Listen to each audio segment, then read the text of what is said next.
सियासतदान तो 1 मिनट में जेलों में जाते हैं, कितने आला अदालतों के जज करप्शन पर निकाले गए। ये है वो गैर आदलाना, गैर मुंसफाना निजाम। क्या हम आंखें बंद करके गाय भैंस की तरह हम हांके जाएंगे? आज वक्त आ गया कि हम इसके ऊपर हम फैसला करना होगा। आज शराफत का मुकाबला बदमाशी से है, आज जमहूरियत का मुकाबला फाशिज्म से है। जो जत्थों के साथ अदलिया को ब्लैकमेल करता है और जो आइन को नहीं मानता, कानून को नहीं मानता, अदालत के आगे सरेंडर नहीं करता, उसकी आज बदकिस्मती से वजीराई है। एक लाडला टांग पे टांग रखकर तहकमाना अंदाज में तकब्बर के साथ बात करता है और कानून और आइन को उसने रद्दी की टोकरी में डाल दिया है, किसी ने नोटिस नहीं लिया। ये वो तराजू है जिसका झुकाव सिर्फ एक साइड पे चला गया है। ये ज्यादा देर ये सूरत हाल, ये इम्बैलेंस नहीं रह सकता। बड़े बड़े ड्रामाबाज आए होंगे, मगर इस तरह का टोपी ड्रामा करना शायद ही किसी ने इस तारीख में किया हो। बहुत हो गया, पुलों से पानी बहुत बह गया, जमानतों के ऊपर जमानतें मिले। ये तो जंगल का कानून है, उसके घर में दहशतगर्द दंदनाते फिरते हैं और कोई पूछने वाला नहीं। इस ऐवान को इन मामलात का फिलफौर नोटिस लेना हो।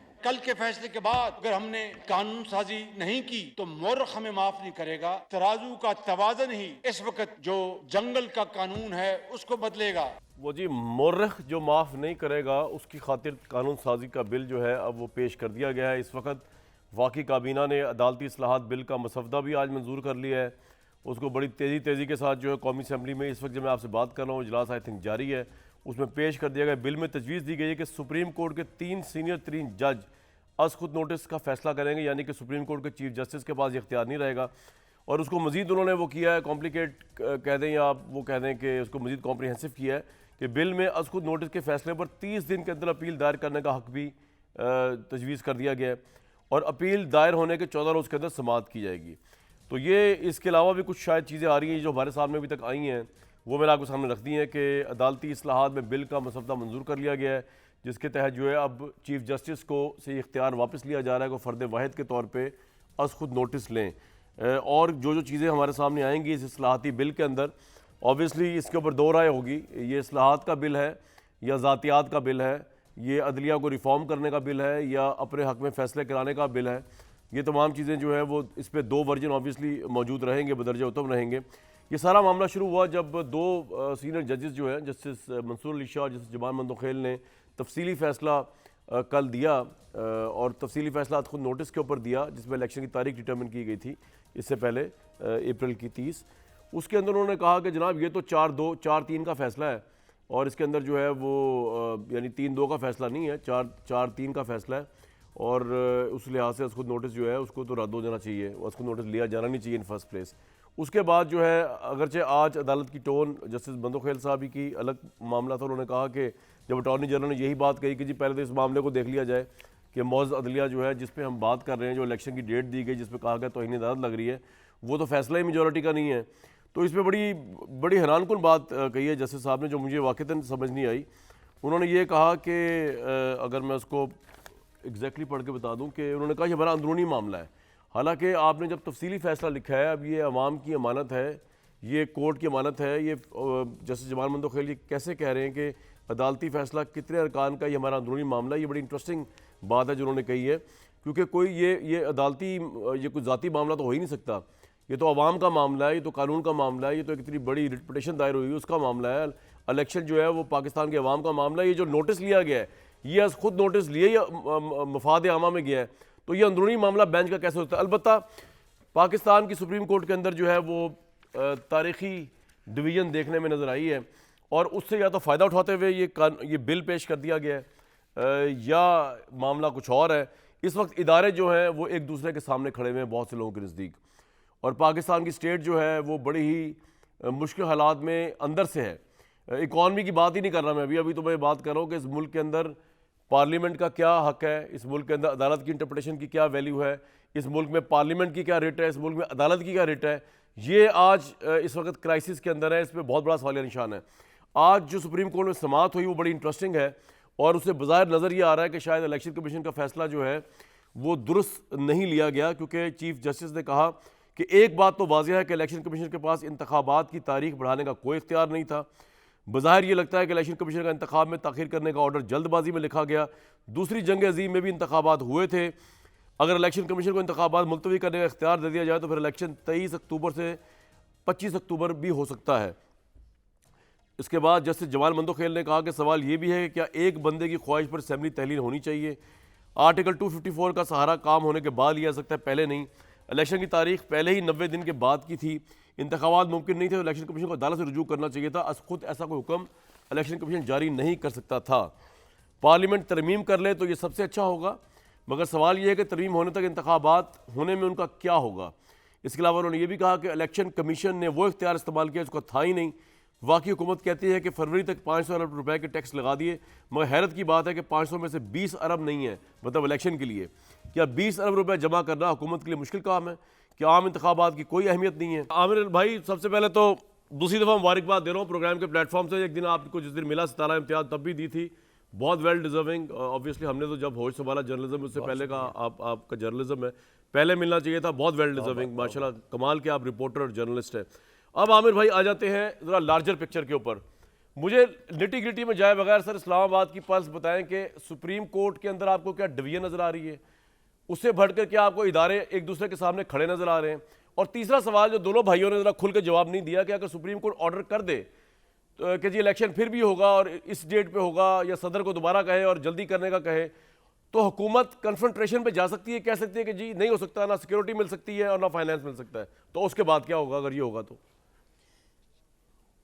देखें, दो तीन चीज़ें हैं जो आप पूछ रहे हैं और बड़ी क्लियर सी हैं कि जो आर्टिकल 5 है वो कहता है कि तमाम लोगों को पार्लियामेंट से वफादारी निभानी होगी, इस मुल्क से वफादारी निभानी होगी, इसके लाज के साथ वफादारी निभानी होगी।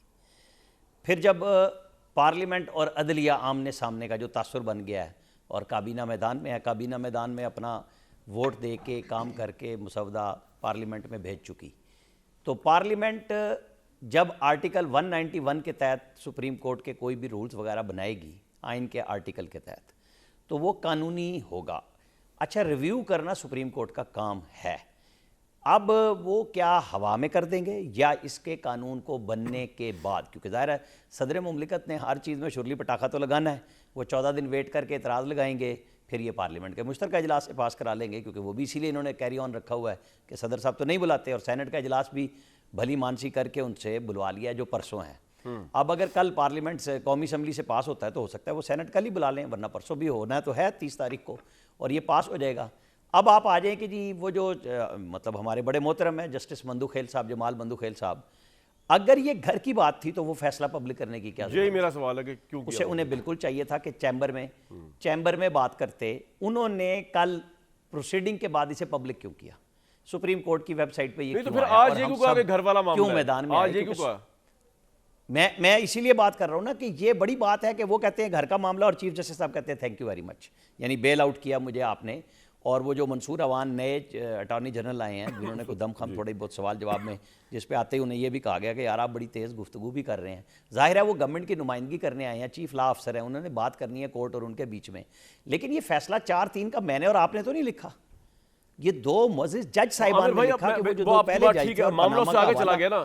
अब कोर्ट ये पिटीशन सुन रही है। मेरा सवाल ये है कि अगर सुप्रीम कोर्ट ऑर्डर जारी कर दे और गवर्नमेंट कह दे कि जी ना सिक्योरिटी है ना फाइनेंस, तो फिर क्या होगा?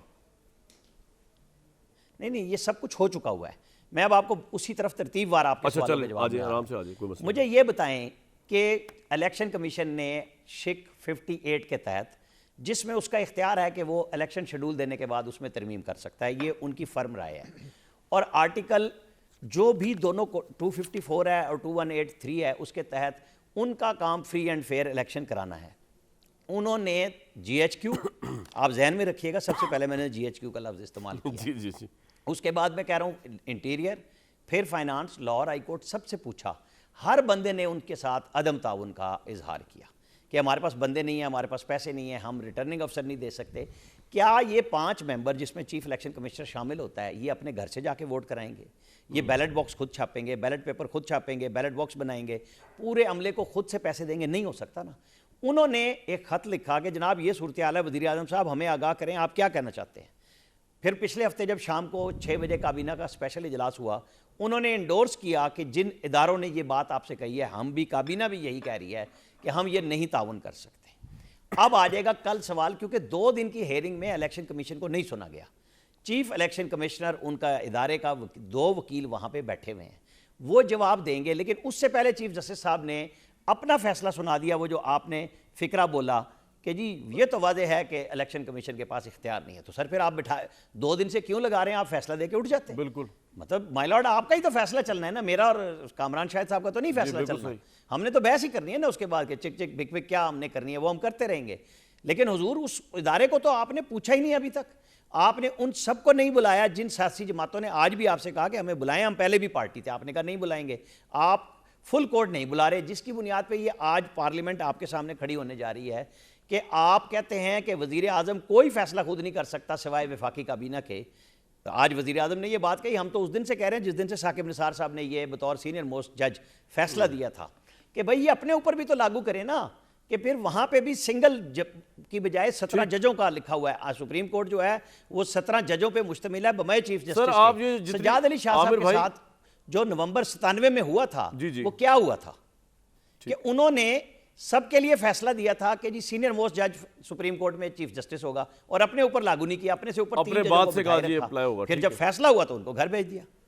सही सर, वो तो एक बड़ी वर्स हिस्ट्री है, लेकिन मेरा सवाल तीसरा तलब रह गया। वो ये था कि जनाब अगर कोर्ट अब कह दे, जिस तरह आप कह रहे हैं कि जी ये लग रहा है कि माइंड भी दे दिया गया है, लग भी रहा है कि इलेक्शन कमीशन का फैसला गलत साबित होगा, उसके बाद ये क्या करेंगे? ये इनके पास इख्तियार है ये कहने का कि जी नहीं हम कुछ भी नहीं कर सकते, और अगर ये कहेंगे तो फिर स्टेट ऑफ फेयर क्या होगा पाकिस्तान का?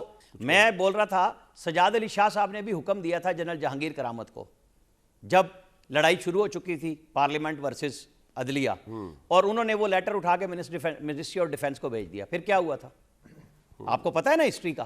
ऑर्डर कोर्ट ने करना है, इंप्लीमेंट किसने करना है? कुव्वत नाफजा ने। वो कहां खड़ी है ये आप सब सोच लें। कुव्वत नाफजा कहाँ खड़ी है, इस पे बात करेंगे खास तौर पर अली नवाज ईमान साहब से और तारिक फजल चौधरी साहब से और बाकी आमिर साहब से। मुल्क के हालात बड़े अजीब व गरीब चल रहे हैं इस वक्त।